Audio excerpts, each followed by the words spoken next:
At night, perhaps it was the strong influence of the alcohol that made me less gentle than usual. I roughly ripped open the lace nightgown of the woman beneath me, unshowered kisses all the way down from her collarbone to her neck. Moments later, the woman's lips were swollen and red, and her eyes were hazy with a dazed look. When the passion reached its peak, my lips lingered and landed beside her ear, and I whispered softly, "Fife, let's have a baby, hon. Mom and Dad are longing for a grandson, and I also want a child that belongs to us." Before I could finish my words, the hands that had been tightly wrapped around my neck suddenly frozen then loosened. "I'm not ready to have a baby yet," Mary said in a cold voice. 3 years had passed. Was she still not ready? Was it that she wasn't ready to have a baby in general? Or was she not ready to have a baby for me? Mary's response was like a bucket of cold water being poured over my head. Instantly extinguishing any desire, I had to continue what I was doing. I sat up and leaned against the headboard, lighting a cigarette. My heart sank little by little.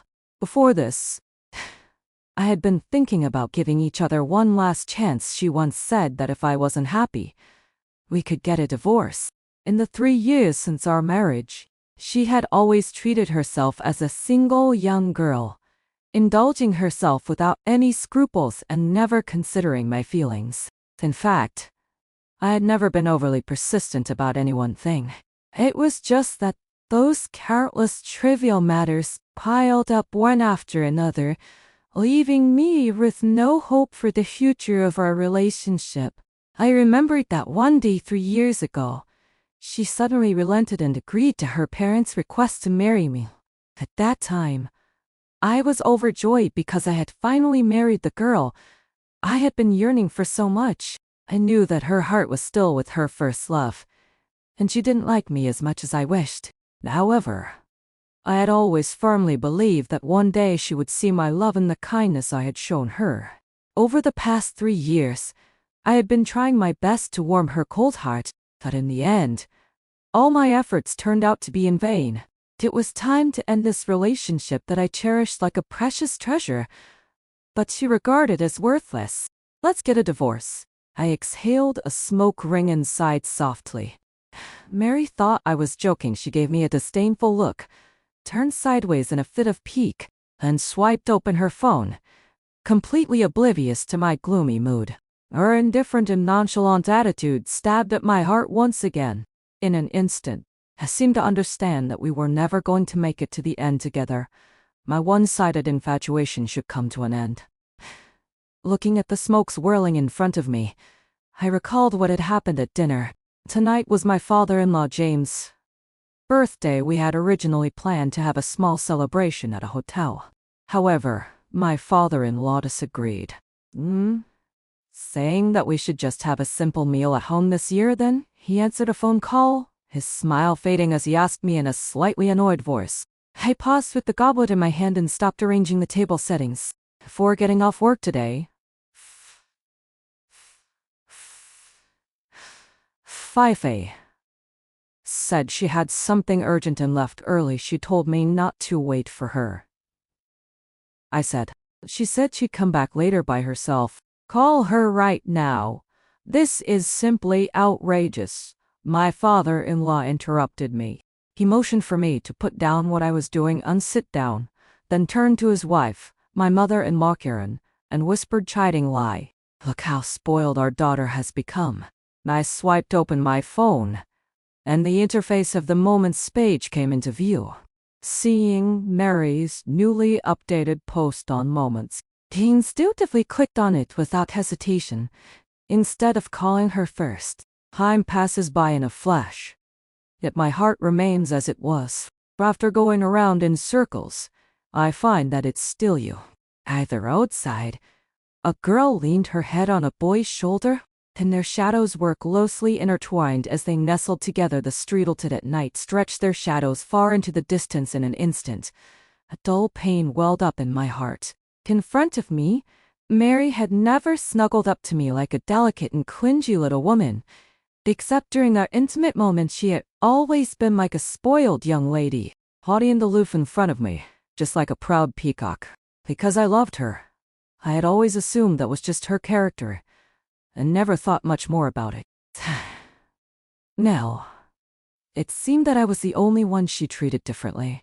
Can't you get through to Fei? Never mind, I'll call her. My father-in-law's voice interrupted my thoughts. In the end, we started eating without waiting for Mary. She didn't show up until we were almost done with the meal. Taryn frowned and scolded her daughter when she saw this. John has been busy preparing for your father's birthday since he got off work and you didn't even show up. Mom, I had something unexpected come up.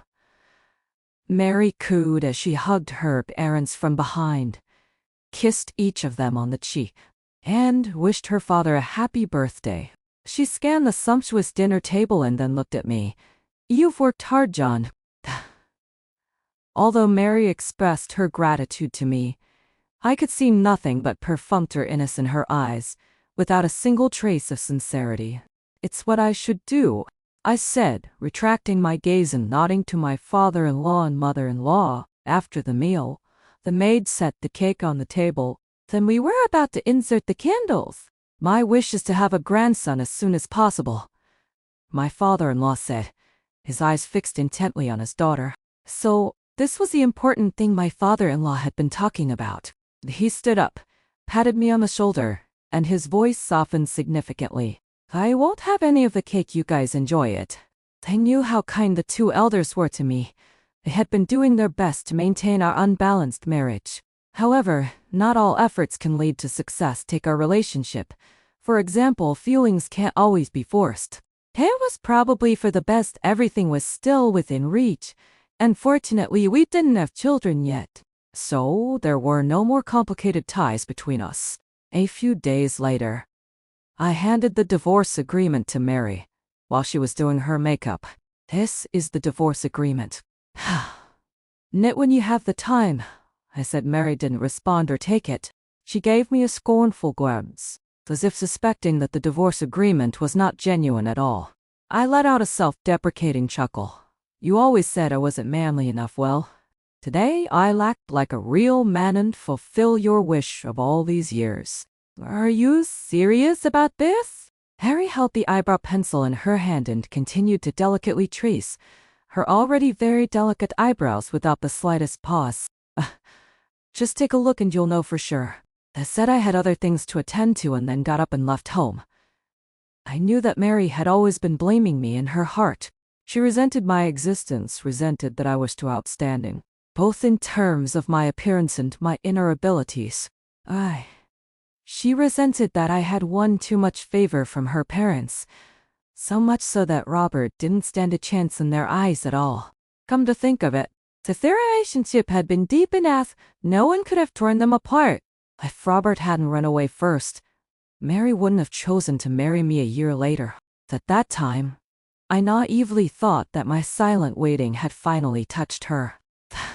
Now, it seemed that I was just her compromise. In the divorce agreement, I asked for very little in terms of property division. If it hadn't been for the two elders insisting on transferring a two-bedroom apartment to my name, I would have only asked for an amount of money. Compared to the company shares they had given me initially, it was just a tiny fraction. I would always keep in mind the kindness the two elders had shown me throughout my life. In fact, when I told them that I was going to divorce Mary, I felt uneasy and even a bit guilty inside. To my surprise, neither of them said anything to make things difficult for me. Instead, they comforted me. Perhaps they knew their daughter better than anyone else. Suddenly, I recalled what had happened when I was 18 years old. On my father's way home from work, there was a sudden heavy rainstorm, and a car fell into the river by the roadside. My father, who had been good at swimming since he was a child, didn't hesitate to jump into the river to save the people. He managed to save Mary and her parents one after another, but in the end, my father drowned due to exhaustion. I remembered the police telling me that my father had brought James to a point just 2 meters away from the shore before he slowly sank into the water. James was later rescued by the people who arrived at the scene. My father's body wasn't retrieved until 2 days later. My mother was so heartbroken that her heart disease flared up after spending all the compensation money that the government had awarded our family. She also passed away. That year, I was taking the college entrance examination, shaken by such a huge blow. Despite my good academic performance before, I didn't do as well as I can have in the exam. At that time, I even secretly harbored hatred towards June's family. Later, James helped me find a good school for repeating the senior year.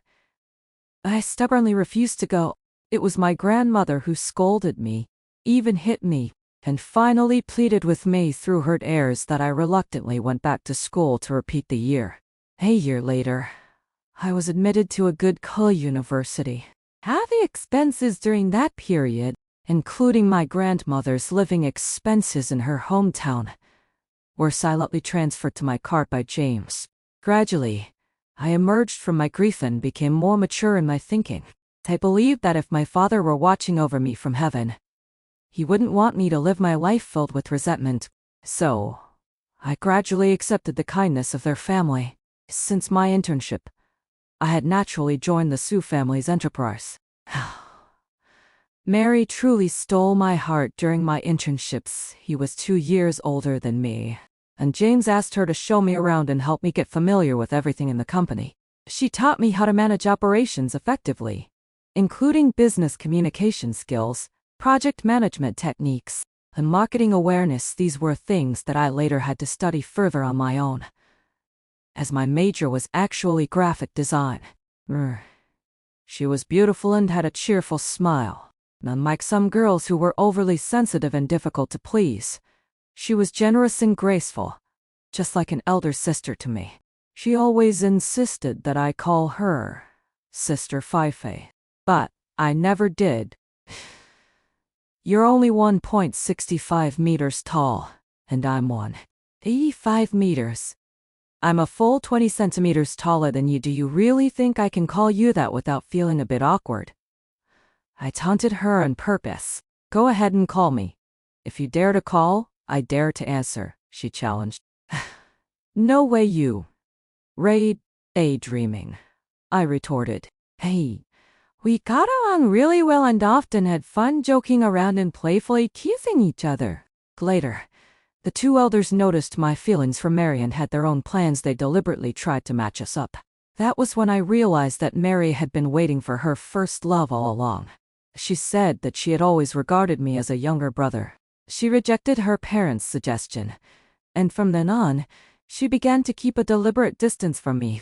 After that, I silently stayed by her side, never crossing the line. One day, 2 years later, after I got extremely drunk from taking her place and drinking once again, she, who was also quite tipsy, suddenly asked me, "Do you still want to marry me?" Of course. I clearly remembered that my answer was extremely firm. However, after we got married, she was sometimes cold and sometimes warm towards me, sometimes close and sometimes distant. I couldn't figure her out. I thought that as long as I gave her enough time, things would eventually get better. Now, it seemed that my expectation had failed. I planned to go back to my hometown county to find my grandmother, after getting the divorce certificate and finishing the work handover.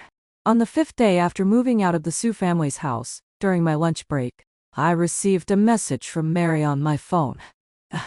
John, are you really sure you want to get a divorce?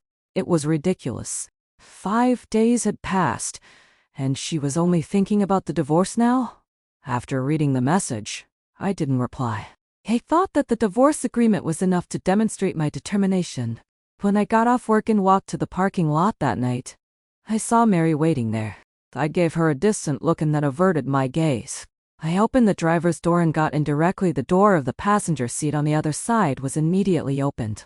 I glanced at Mary out of the corner of my eye. After a moment, I spoke first. "Have you signed the agreement?" I asked in an indifferent tone.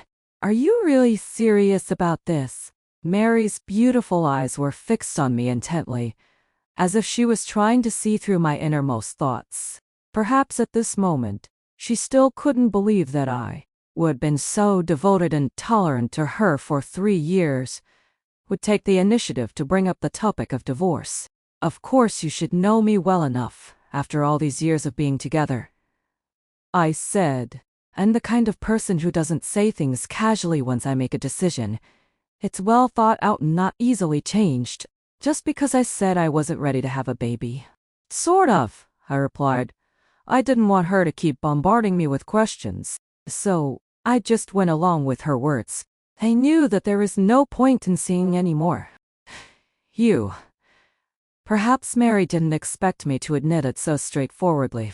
She was momentarily at a loss for words, choked by my response. And in a fit of anger, she said with a stiff neck, "You have some guts, remember what you said today." With that, she slammed the door and left. I sat there for a long time, looking at her proud and upright back. I had once thought that she, with her youthful charm and ready smile, would be the eternal light in my life now. I realized I was wrong. I didn't hate her, it was just that my once passionate love had gradually faded away, leaving behind nothing but disappointment. In the following days, I wasn't sure if Mary was deliberately trying to provoke me. Her moments was filled with posts about her reunion with her first love, Robert, but I simply ignored them. I thought this was exactly what she had been longing for. She must have been very happy to finally be with the person who had been hidden in her heart for so many years. At 2 o'clock in the morning, I was taken by surprise when the bar called me. I initially thought it was a scam call. Not wanting to worry the two elders, I still went to the bar and brought Mary home. When I finally helped her onto the guest room bed and was about to leave, she clung tightly to my arm. "John, there's really nothing between me and Robert. Please come back. Can't we just go back to the way we were?" she pleaded. "I never wanted to divorce you, did, and you say you would always be good to me. You're drunk, just get some rest," I said with a frown, feeling helpless. I was thinking about how difficult it was to deal with drunk people and what I should do. When I looked back, she had already fallen asleep. Suddenly, I remembered what the bar waiter had told me earlier. Mary had gone to the bar with a man at first, but shortly after, the man received a phone call and left on his own. After that, Mary drank a lot by herself. The waiter said that Mary had given them my phone number. Why didn't she ask the waiter to call Robert? And why did Robert leave her alone like that? A cooling-off period passed by quickly. I sent Mary a message saying that we should meet at the Civil Affairs Bureau. In the parking lot in front of the company building, I witnessed such a scene. By a row of cars, a man and a woman seemed to be arguing out of curiosity. I took a few more glances. The woman had a noticeably large belly, and the man was none other than Robert. I came to a halt and stood beside my car. The woman said, "Robert, how long are you going to keep avoiding me? Have you even thought about the child in my belly? I forgave you for what happened with that woman outside before. Why are you still hiding from me? What do you mean by finding a new woman now? Haven't you given any thought to our future at all?" A man replied, "Let's get a divorce. I already brought it up with you the other day, but you were the one who didn't agree. Abort the baby and don't come looking for me again in the future." Here's some background information. It turned out that on the day at the bar, he was suddenly called back by his wife, and he had also proposed divorce to her. "You bastard! You're such a scumbag!" The woman angrily slapped the man and then kept punching him with both hands. In the end, I watched as the woman left crying. The anger that I had suppressed flared up again instantly. I clenched my fists and strode up to Robert in 2 or 3 steps and punched him right in the face. Caught off guard, he was stunned and covered his face with his hands. "You son of a bitch, you haven't sorted out your own mess yet, and you're here bothering Fife, eh? I'll beat you to a pulp." As I cursed, I landed another powerful punch on Robert's chin with my other hand. Then, I heard a shrill scream from a woman. "Jane, what's wrong with you? Since when have you become so unreasonable?" It was Mary. She pushed me hard and slapped me across the face. I stood there, stunned, staring intently at the woman who had slept beside me for 3 years. My heart ached with a sharp, stabbing pain. I watched coldly as she nervously examined the injuries on Robert's face. After a long while, I let out a sigh and said, "See you at the Civil Affairs Bureau later." An hour later, Mary showed up at the Civil Affairs Bureau as promised. And we completed the divorce procedures smoothly. There was still a hint of anger on her face. In fact, we didn't have a single argument during the divorce process. It could be considered a peaceful breakup.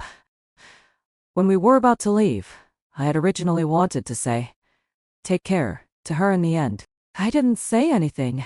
After finishing the work handover, I said goodbye to James and Karen. After packing everything up, I headed to the small county town where my grandmother lived. My grandmother had been living alone in the small county town of our hometown for the past few years. Previously, I had proposed several times to have her come and live with us in City A.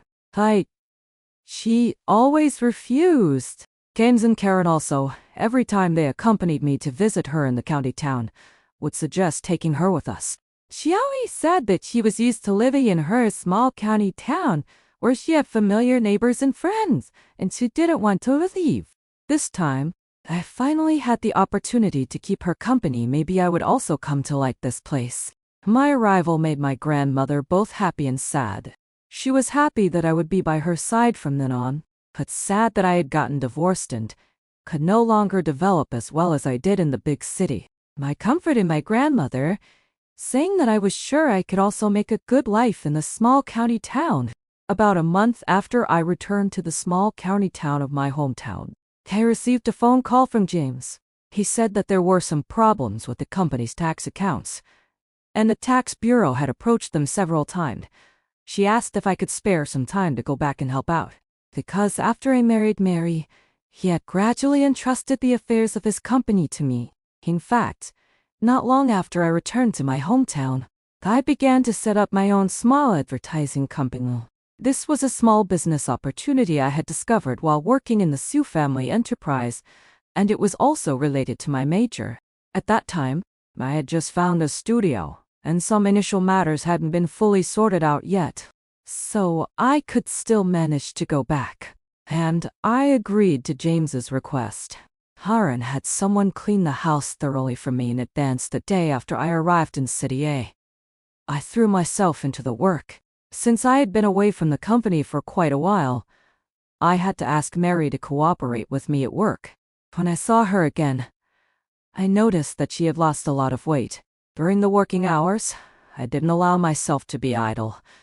I wanted to finish the work here as soon as possible so that I could go back and work on my own studio, and Mary seemed to have a lot of free time. From time to time, our eyes would meet at such moments. She would look a bit flustered. This was something that had never happened before. I felt that she no longer seemed to be as carefree as she used to be. However, all of this had nothing to do with me anymore apart from work. I deliberately avoided any opportunity to be alone with her.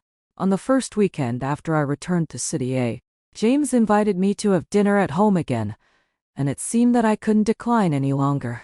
Since it was the weekend, and the work I had come back for was also nearing completion,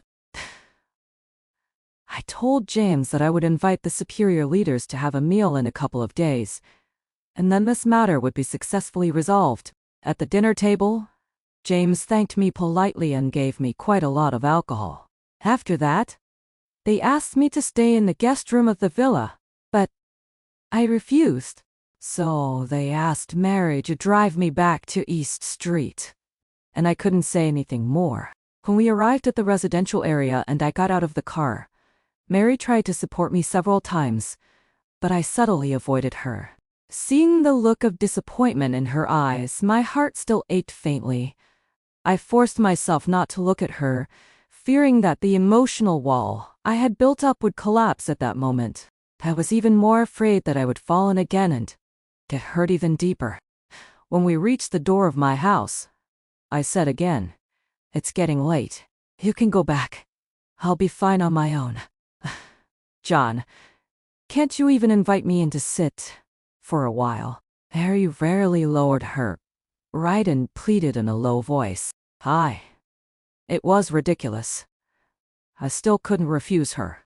As soon as the anti-theft door of the house closed, Mary hugged me from the side. My body stiffened, and the long-lost scent that had once fascinated me filled my nostrils. John, I'm sorry. I shouldn't have. Mary's voice, tinged with sobs, came out softly.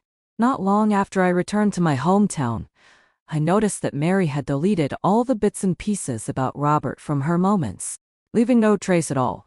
I knew that they must have separated. Was she apologizing for the slap she had given me? After standing there in a daze for a few seconds, I gently pried her slender hands off my waist. I suddenly felt a bit cruel. If it had been before, seeing her so sad would have made me feel so. Once I had loved her so carefully that, in the eyes of others, my love seemed humble. Now that I had finally let go of this love to a large extent, I didn't want to fall into it again. You don't need to apologize to me. I've never blamed you. Nor do I hate you. Perhaps the fate between us is just this shallow. I forced myself to stay calm and spoke in an indifferent tone. No, just scold me, and we can go back to the way we were before, okay? Mary's eyes were red. At that moment, I really wanted to embrace her in my arms again. Come to your senses, we can't go back to the way we were, I said firmly. Pretending to be resolute, Mary, who was as proud as a princess, finally held back her ears with great effort and left angrily, slamming the door behind her. 2 days later, we invited the superior leaders to have a meal, and both Mary and I drank a lot of alcohol. I called a designated driver. She hadn't spoken to me for 2 days, but in the car on the way back, she babbled nonsense to me all the way. She said, I'm sorry. I shouldn't have lost you. Ooh. She said that she would never drink a toast with anyone else again. She said that she wanted to have a child for me, whether it was a boy or a girl. I leaned my head back on the rear seat, my thoughts in a mess, feeling helpless. Some relationships, once there are cracks, can never go back to the way they were. Cherish the encounters and face the partings with a smile. Speaking of which, when Robert graduated, he found that he couldn't find a suitable job anywhere. He was too proud to take a low-level job, but not qualified for high-level ones. And Mary's parents didn't think highly of him either. At that time, his aunt from his hometown Cobbin said she would introduce the girl to him. The girl's father was a minor official in the county town. She said that if he was willing, she could arrange a decent and stable job for him. He agreed without hesitation and left Mary without saying a word. Later, he married the girl, but less than 2 years after the marriage, he had an affair. When the girl's father found out, somehow it became known to everyone, and he couldn't stay in his unit anymore and was forced to resign. The two of them started to file for divorce. But before the divorce was finalized, they found out that the woman was pregnant. The divorce matter was put on hold. Later, out of helplessness, because of the pregnancy, the woman planned to forgive Robert and give him another chance. At this time, Robert accidentally got back in touch with Mary. He then played the disappearing act and spent all day thinking about being with his first love. Such a scumbag's tricks were bound to end badly. Now Robert's wife has aborted the 4 or 5-month-old fetus and directly kicked him out of the house with nothing. Mary has also cut off all contact with her. All of this was privately told to me by James that day. He also subtly hinted to me that he hoped I could give my relationship with Mary another try. I could only change the subject. My firm attitude made him understand that it was no longer possible for Mary and me. In fact, I once thought that if I let go of this relationship, I would surely feel like my life was not worth living. It has been proven that when love dies in the heart, there will be a rebirth.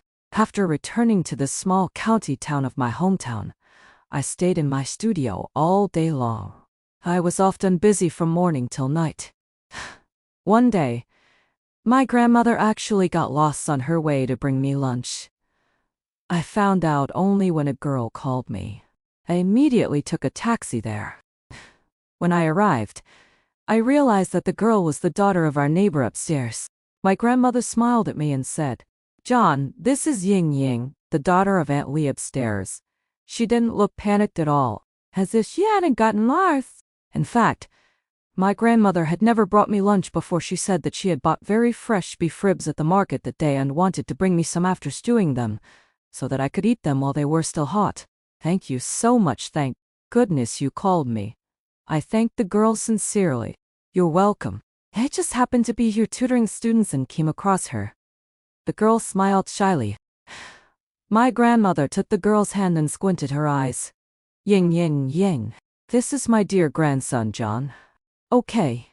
I wasn't sure if it was my imagination, but the girl's face turned a bit red. "Grandma, I'm not a 3-year-old kid anymore. Stop calling me your dear grandson." They both smiled at each other, as if to ease the awkward atmosphere. Then we said goodbye to each other. My grandmother and I went home together. Since it was the weekend anyway, I treated it as a rest day. In the car on the way back, my grandmother chattered on and on about the girl Ying Ying all the way.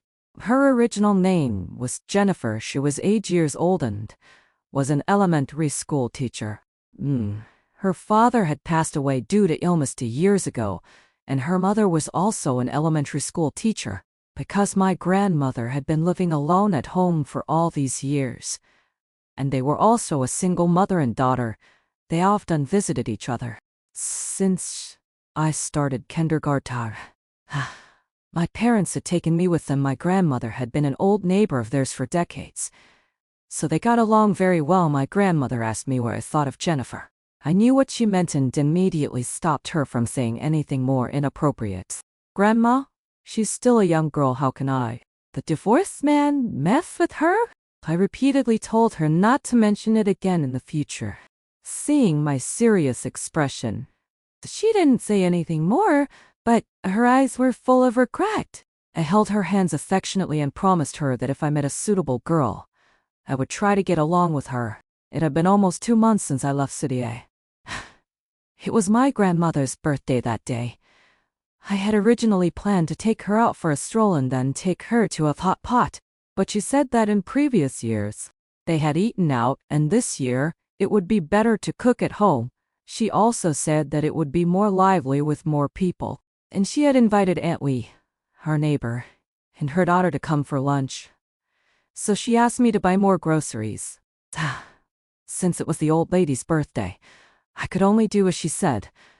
I went to buy a lot of groceries early in the morning and came back. I took all the vegetables, seafood, and meat to the kitchen and piled them all over the floor, then started to get busy. When my grandmother saw this, she rolled up her sleeves and was about to go into the kitchen to help. I directly pushed her out and said, "You're the birthday star today. Just sit back, watch some TV, and wait for the delicious food." My grandmother smiled so that all her wrinkles piled up, and she seemed a bit embarrassed. "What birthday star? It's just like any other day. Just listen to me. Go out and wait on tea. You trust your grandson." Since my grandmother couldn't argue with me, she reluctantly went to the living room to watch TV. I knew that she did not trust me. She just wanted to help. Because my father was also an excellent cook, when he was alive when I was a child, he would always ask me to help him in the kitchen whenever he cooked. So I had known how to cook a lot of delicious dishes from an early age. I suddenly thought of the 3 years I had spent with Mary. Although there was a maid to cook at home, whenever I had time, I would cook 1 or 2 of her favorite dishes for her. Every time, I would look forward to her tasting the dishes I had prepared with care and feeling satisfied and happy. However, most of the time, she would just give a perfunctory compliment, or say it was just so. Perhaps for someone who doesn't love you, no matter what you do for them, it may not be noticed. Ding dong. The ringing of the doorbell in the house brought me back to my senses. Before I could go to open the door, my grandmother said excitedly, I'll go. I'll open the door." Then there were sounds of laughter and chatting in the living room. I poked my head out and saw that it was Aunt Lee upstairs and her daughter. I checked the time. It was only 10:15. I greeted them and continued to be busy in the kitchen. Not long after, Aunt Lee came into the kitchen and started helping to pick the vegetables. John, you bought so many groceries. And Aunt Lee, you should eat more later. I asked her to go out and chat with my grandmother, but she said that Ying Ying was keeping her company. She mentioned what I looked like before I was 3 years old. She said that she had just gotten married at that time and lamented how time flies. Ding dong. The doorbell rang again. I was wondering who it could be. Auntie, happy birthday. It was the voices of James and Taryn. Happy birthday, Grandma. It was Mary. Dad, you guys, you're here? I subconsciously blurted out.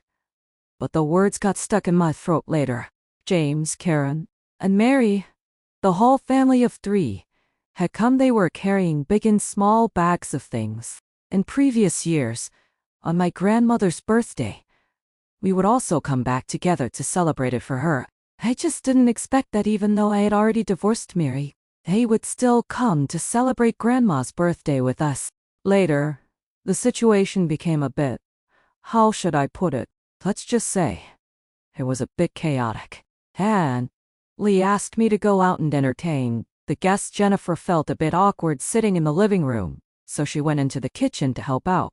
I exchanged some polite words with them for a while, and then I went to the marinated food store in the seafood market to buy some more dishes. When I came back, Aunt Lee had already cooked most of the dishes. Finally, I went in to help with the finishing touches. After a full table of dishes was set, Aunt Lee looked a bit embarrassed and said, "Oh, you guys can have the meal we back first. How could that be possible?" It didn't make sense that the people who had been busy for half a day wouldn't even have a meal and just leave during the meal. I sat on Grandma's left side, and Grandma asked Jennifer to sit on her right side. Throughout the meal, Grandma kept putting food on Jennifer's plate. It made everyone at the table feel a bit embarrassed, and the atmosphere was awkward for a while. Only Grandma was smiling happily and enjoying it. After the meal, Karen probably noticed that Mary looked a bit unhappy and her face was rather gloomy, so she suggested going back to City early, saying that it wasn't safe to go back too late. I accompanied them downstairs. Before they left, Mary's saddened, resentful gaze was obvious.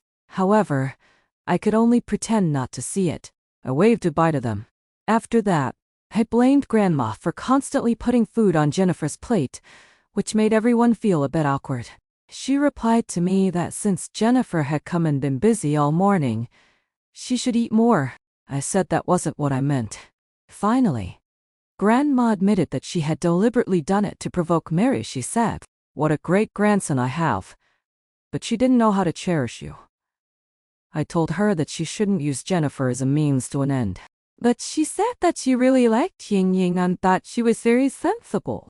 She said that when she was alone in her hometown, whenever Aunt Lee's family bought something and happened to meet her, they would give her some. Sometimes when Grandma refused to accept it, Jennifer would say that there was a special offer at the supermarket and that if they couldn't finish it, it would be a waste. For Emma said that these were just small favors and that she could afford to buy them herself. What touched her was that they had the thoughtfulness. Well, what else could I say? Over the past 2 months, my studio has also gotten on the right track, and I have started to receive quite a few orders one after another.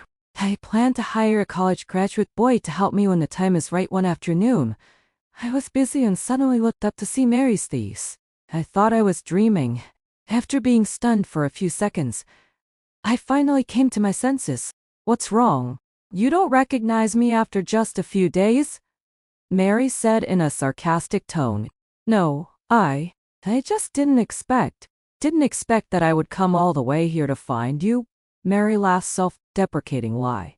"Actually, I didn't expect it myself. I think I'm probably crazy." Wes said that the store was in a mess and suggested going to a coffee shop to sit down. She said there was no need. So we sat down at a small square table in the corner of the store. I gave her a bottle of water. She took it, opened it, took a sip, and remained silent for a long time. Finally, she was the first to speak. "John, is it really impossible for us to get back together?" I've been thinking a lot these days. You always really wanted a child that belonged to us. Now I finally understand what a child means. Now I really regret it. I keep thinking that if we had a child, would we not have ended up like this today? To be honest, I was quite surprised by what Mary said, and I didn't know how to answer her. The carefree and straightforward young lady, who used to be heartless, now could actually reflect on herself. John, I'm 2 years older than you, but I think you're much more mature than me in your thinking. I used to be so stubborn that I thought I would never love anyone except my first love. So, when I found out that Robert had married someone else, I rashly married you. After we got married, I kept acting up. You tolerated me time and time again. Now that we're divorced, I realize how wrong I was. Mary kept talking on her own and suddenly burst into tears. I didn't know how to comfort her. I could only wait quietly for her to pour out what was in her heart. Oh. Stop crying. It doesn't make any sense to say these things now. Consider it my fault. I couldn't hold on, I said as I handed her a tissue, feeling nothing inside. No, it's my fault. Mary choked up again and couldn't speak after a long while. Shh. Calm down a bit. John, I'll give you enough time. Looking at Mary's forced smile as she dried her ears, I was at a loss for words. She left. She said she would come to see me again when she was free another day. I thought that Mary saying she would come to find me again when she was free was just her being unwilling to accept the situation at that moment in just empty words. Unexpectedly, on the following weekends and holidays, she would occasionally come to my grandma's house. Every time she came, she would help my grandma with some small household chores. Sometimes when she saw me, she would look especially reserved. Seeing her being so cautious and a bit humble reminded me of myself in the past. I felt mixed emotions in my heart. Once she said rather subtly that her parents hoped we could remarry. I directly told her not to waste any more time on me. Her eyes instantly turned red and she said, "Is it because of that girl?" I didn't answer. I didn't think it was entirely because of that. Is a woman's sixth sense really that strong? Mary guessed all the possibilities between me and Ying Ying. Half a year later, Ying Ying and I confirmed our relationship as boyfriend and girlfriend. Mary came to see me a few more times later. The last time, I introduced Ying Ying to her generously, and I said to Ying Ying, "This is Sister Feifei." That day, I accompanied her downstairs. Suddenly she smiled. I asked her what she was laughing at. She said that on Grandma's birthday, when she saw Jennifer, she realized that she might really lose me forever. She said she saw the shyness in Jennifer's eyes and that this was the kind of expression a woman would show in front of the boy she liked. She said she really wished that time could be turned back, and then she choked up again. After that, Mary never came to see me again. Actually, at first, I didn't pay much attention to Jennifer. First of all, after all, I had been divorced.